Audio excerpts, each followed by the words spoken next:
Hey guys, this is Satya. Welcome back to Truth of Self.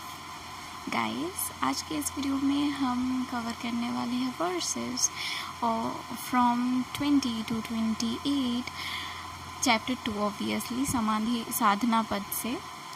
And जैसे कि आप previous 2 videos में आपको मैं बता चुकी हूँ कि सारे जो इम्पोर्टेंट डिटेल नोट्स है या रिगार्डिंग वर्सेस के translation, explanation, examples etcetera Patanjali ji क्या कहना चाह रहे हैं वो सारे मैंने स्क्रीन पे डाल दिए हैं। अब प्लीज़ मेक श्योर करें कि आप उसको पढ़ लें, ठीक है। वीडियो में मैं सिर्फ छोटा सा आपको ग्लिम्स दूंगी कि क्या कहना चाह रहे हैं वो, ठीक है। वर्स 20।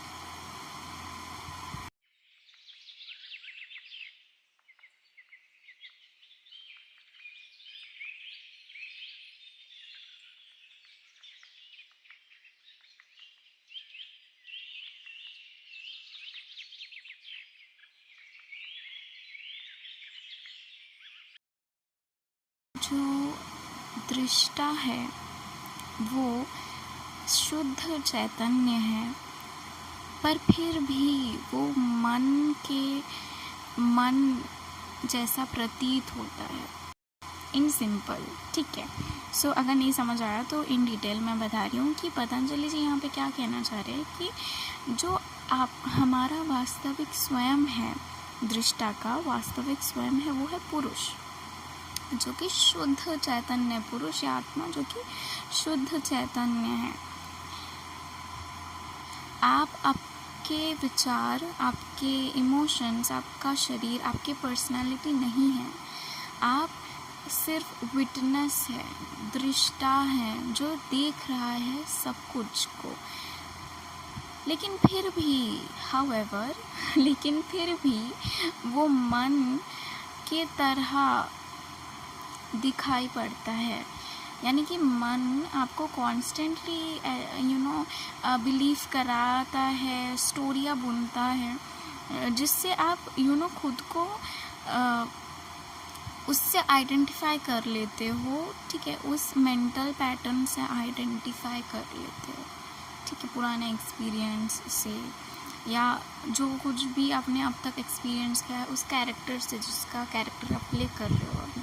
तो ऐसा, आई होप से मैं समझा पा रही हूँ। जैसे कि एग्जाम्पल्स देती हूँ 2। जैसे कि आप उस खाली आकाश की तरह हो, जो कि बिल्कुल वास्ट है, क्लीन है, अनअफेक्टेड है, उसको अफेक्ट नहीं करता है कुछ। बट क्लाउड्स यहाँ पे दर्शा रहा है फीलिंग्स, थॉट्स, माइंड को। वो क्या करते हैं, स्काई से पास थ्रू करते, राइट। वो आकाश में हलचल मचाते रहते हैं। समटाइम्स आपको ऐसा लग सकता है कि आप वो क्लाउड हैं, वो बादल हैं, पर एक्चुअली में आप वो खाली स्पेस है जो सिर्फ देख रहा है, जो सिर्फ दृष्टा भाव से है।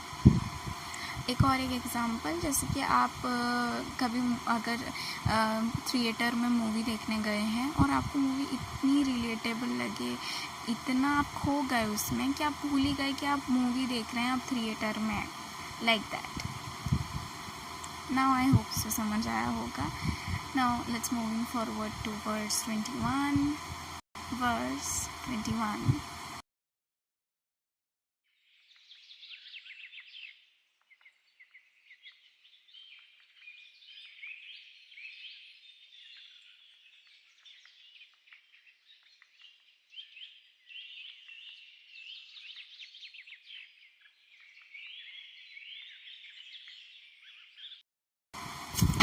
इस वर्ष में कहा है महर्षि पतंजलि जी ने कि जो कुछ भी आप देख रहे हैं, ये नेचर, ठीक है, ये संसार, इसका purpose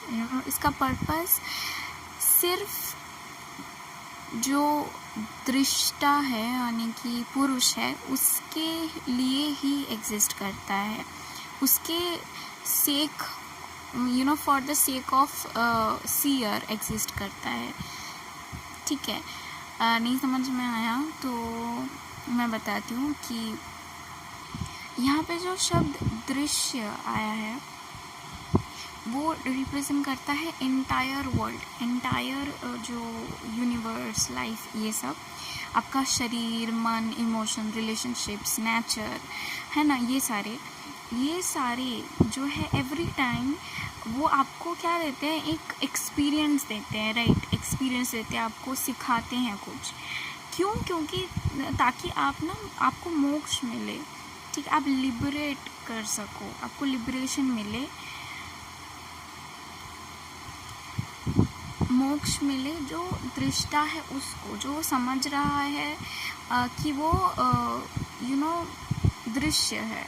so in simple terms अगर मैं बताऊं कि आप जो दृष्टा हैं, जो शुद्ध चैतन्य है, वो ऐसा आप इतने खो गए हैं दृश्य में, ठीक है, कि आपको लग रहा है कि आप दृश्य हैं, ठीक है। जैसे कि वो आप मूवी देखने गए थिएटर में, और मूवी में आप इतना खो गए कि आप भूल गए कि आप सिर्फ मूवी को देख रहे हैं, विटनेस कर रहे हैं, आप उस मूवी में खुद नहीं है। ऐसा होता है ना कि आप कभी कभी हमें बहुत अच्छी लग जाती है मूवी, हम उस कैरेक्टर को खुद समझने लग जाते हैं एंड सोचते हैं कि उसके साथ जो हो रहा है हमारे साथ हो रहा है, ठीक है। तो वही यहाँ पे कहा गया है कि जो पूरा सारा लाइफ है, राइट, जो वर्ल्ड है, दृश्य, वो एग्जिस्ट ही इसलिए कर रहा है ताकि आप इस भ्रम से निकलें और आपको मुक्ति मिले उस भ्रम से कि आप दृश्य है, ठीक है। आई होप से समझा पा रही हूँ, वरना मैं डिटेल मैंने स्क्रीन पे दे दिया था, तो आई होप से आपने देख लिया होगा, इंग्लिश में है। तो या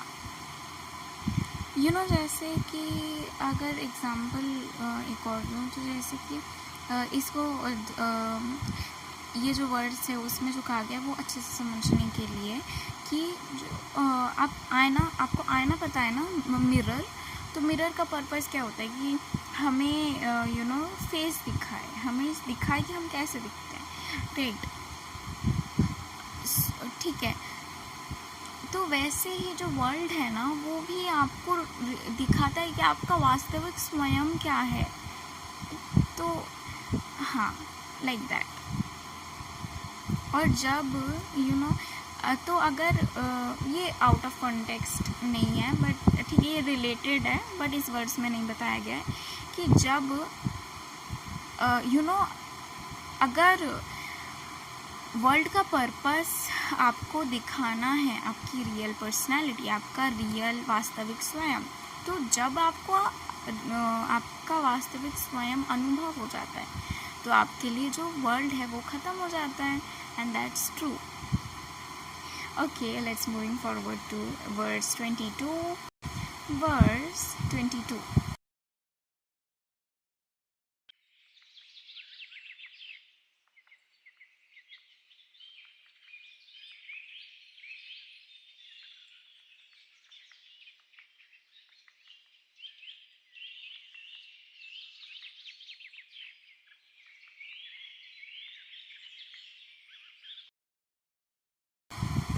जैसे कि मैंने बोला था ना कि जब जो दृष्टा है वो जब मुक्त हो जाता है, जब उसे समझ आ जाता है कि हाँ, मैं सिर्फ विटनेस हूँ, ठीक है, मैं वो कैरेक्टर नहीं हूँ, मैं सिर्फ विटनेस हूँ, तब जो ये जो दुनिया है, जो वर्ल्ड है, दृश्य, उसका काम ख़त्म हो जाता है। जैसे कि मैंने थोड़ा सा बताया था 21st वर्ड्स के लास्ट में, ठीक है।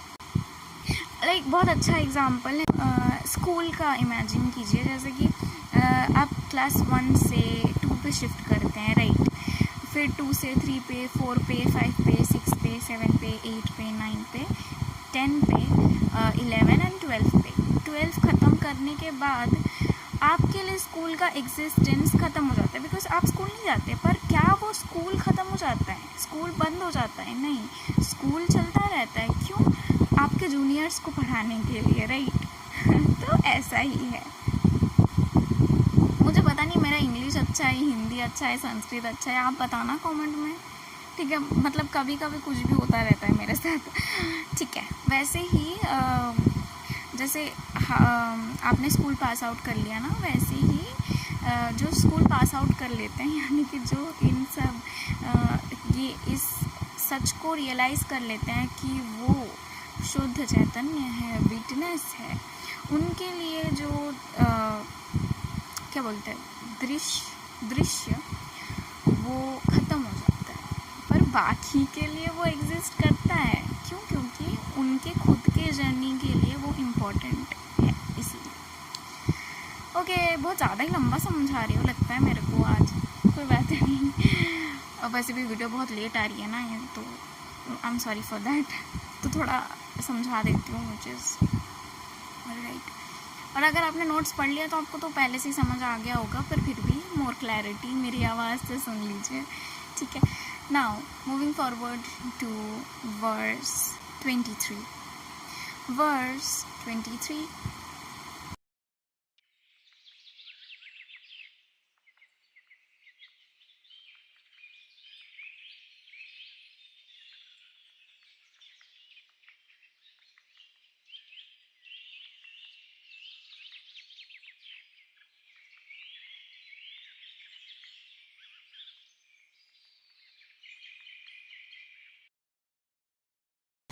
तो वर्स 23 में महर्षि पतंजलि ने हमें ये कहा है कि जब पुरुष यानी दृष्टा और दृश्य यानी कि प्रकृति दोनों एक साथ आते हैं, दोनों का मिलन होता है, तो ये जो मिलन है ये एक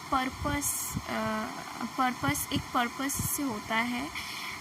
क्यों होता है? क्योंकि ताकि जो ट्रू नेचर है वो रिवील हो सके, ठीक है, वो रियलाइज हो सके पुरुष को, ठीक है। वर्स 24।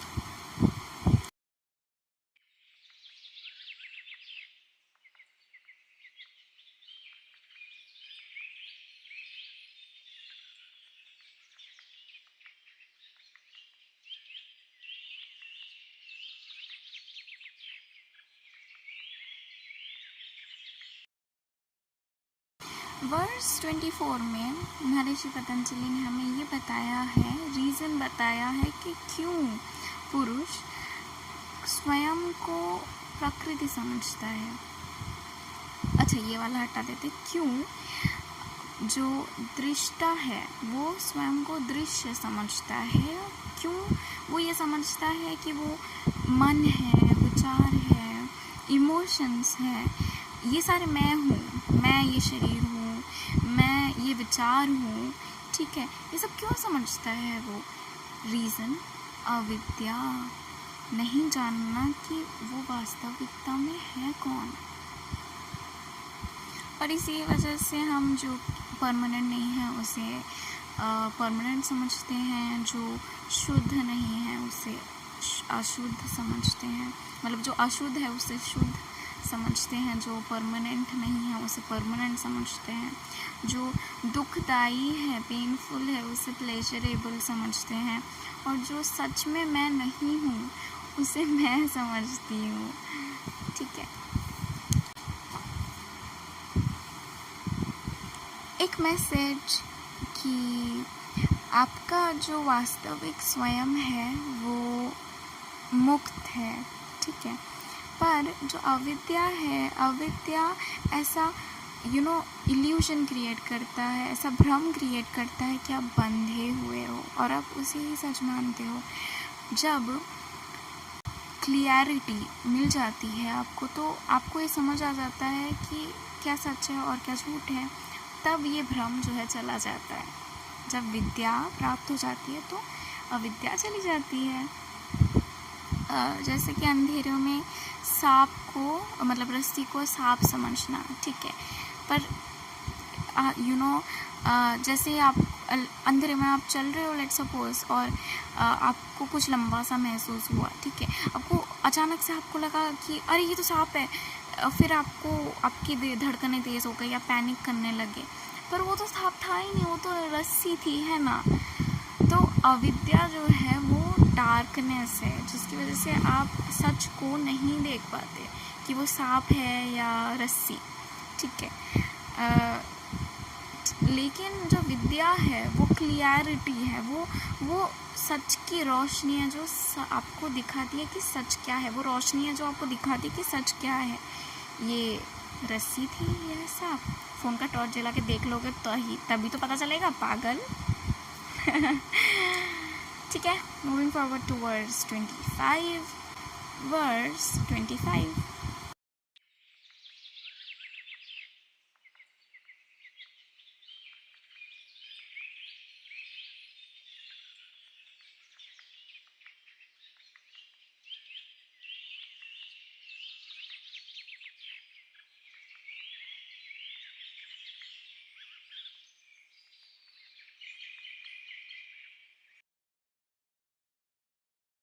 इस वर्ष में कहा गया है जब अविद्या का एब्सेंस होता है, यानी कि जब अविद्या नहीं रहती, तब हमें हमारा वास्तविक स्वयं पता चलता है, तब हम मुक्त होते हैं सारे बंधनों से।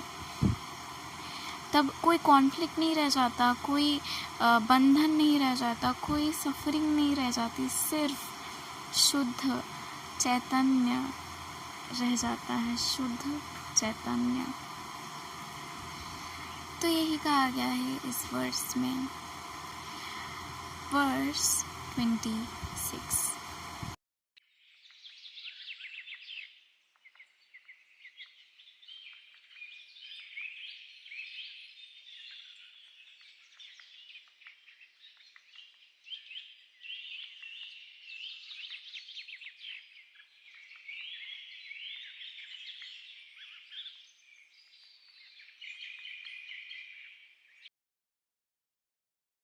इस वर्ष में कहा गया है अगर आपको मुक्त होना है कन्फ्यूजन से, पेन से,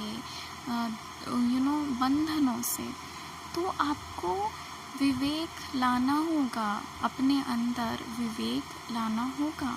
विवेक क्या है? विवेक है constant clarity, unshakeable constant reality between क्या रियल है, क्या रियल नहीं है, क्या सत्य है, क्या असत्य है, कौन मैं हूँ और कौन सा मैं नहीं। इसके बीच में आपको हमेशा, इसमें आपको हमेशा अवेयरनेस रखनी पड़ेगी, ठीक है। स्टेडी अवेयरनेस, हमेशा अपने अवेयरनेस को बनाए रखो कि मैं ये नहीं हूँ, ठीक है। इन सिंपल वर्ड, अगर आपको मुक्त होना है तो आपको क्लियर, खुद को हमेशा क्लियर रखना पड़ेगा कंटिन्यूअसली कि क्या सच है, क्या सच नहीं। जैसे अगर डेली लाइफ का एग्जांपल दूँ ना, तो जैसे बहुत नेगेटिव कभी कभी विचार आते हैं कि मैं अच्छा नहीं हूँ, मेरे इमोशंस ऐसे क्यों हैं, मैं अपने इमोशंस हूँ, मेरी खुशी दूसरों पर है, मैं कभी ये नहीं कर पाऊँगी, मैं शायद काफ़ी नहीं। पर विवेक कहता है, वो कामिंग विवेक ना, अंदर का कामिंग इनर वॉइस है जो कहता है नहीं, मैं खुद के विचार नहीं हूँ, मैं तो सिर्फ शुद्ध अवेयरनेस हूँ, शुद्ध विटनेस, जो सिर्फ दृष्टा, जो सिर्फ देखता है। मैं खुद में पूर्ण हूँ, मुझे किसी की ज़रूरत नहीं, मैं खुद में पूर्ण हूँ। मैसेज, आपको पता है क्या कि आपको कोई भी रिचुअल या बाह्य कोई चीज़ें करने की ज़रूरत नहीं है। आपका सबसे बड़ा वेपन होगा आपके अंदर की क्लियरिटी कि क्या विवेक, क्या सच है, क्या सच नहीं, क्या मेरे लिए ठीक है और क्या मेरे लिए ठीक नहीं। ये स्पिरिचुअली नहीं है, आप किसी भी सेक्टर में देख लो, it is important. Verse 27।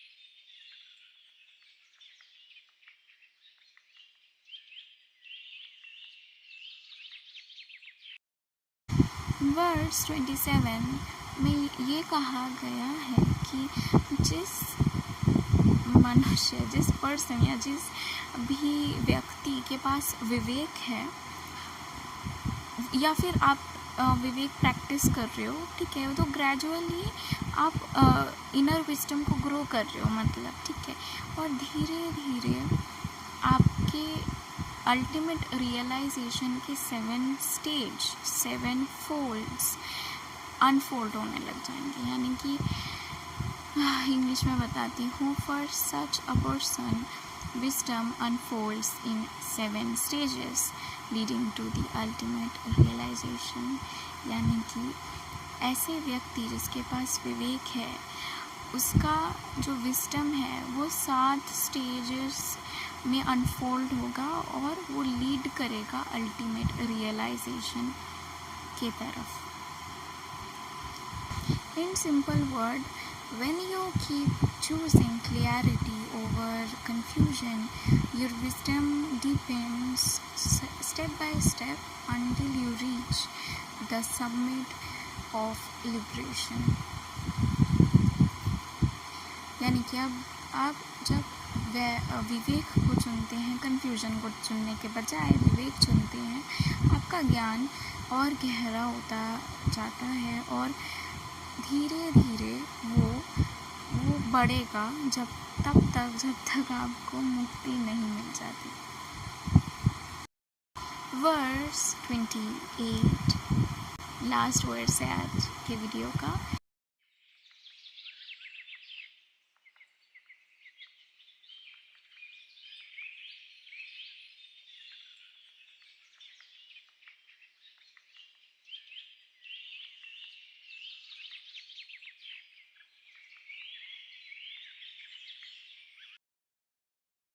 Verse 28 में महर्षि पतंजलि हमें ये बताते हैं कि अगर हम योग के अंगों का नियमित अभ्यास करें तो उससे हमारी सारे अशुद्धियाँ का विनाश हो जाता है, डिस्ट्रॉय हो जाता है। एंड लाइट ऑफ विजडम, ज्ञान का प्रकाश उगता है, जिससे हमें विवेक प्रदान होता है, विवेक मिलता है। यानी कि अगर इन सिंपल टर्म्स अगर हम डेली योग का अभ्यास करें, योग के अंग का अभ्यास करें, तो सारी अशुद्धियाँ डिस्ट्रॉय या कम हो जाएंगी, leading vivek in our life, जो कि ज़रूरत भी है। That's it for this video guys. I hope so आपको ये वीडियो अच्छी लगी। मे बी कन्फ्यूजिंग भी है, शायद नोट्स अच्छे से पढ़ लें, कन्फ्यूजन नहीं होगी। एंड इसके बाद का वीडियो जो आने वाला है, बाद के वर्सेस बहुत मेरे फेवरेट है, बिकॉज इसके बाद से योग के अंगों का उन्होंने महर्षि पतंजलि ने डिस्क्राइब किया है, योग के अंग का डिस्क्रिप्शन दिया है, उन्हें बताया है महर्षि पतंजलि जी ने। तो तब तक के लिए बाय। नेक्स्ट वीडियो के लिए I am very excited and practice करने के लिए भी वेरी एक्साइटेड। ठीक है, मैं चलती हूँ अभी के लिए। Okay, I am of.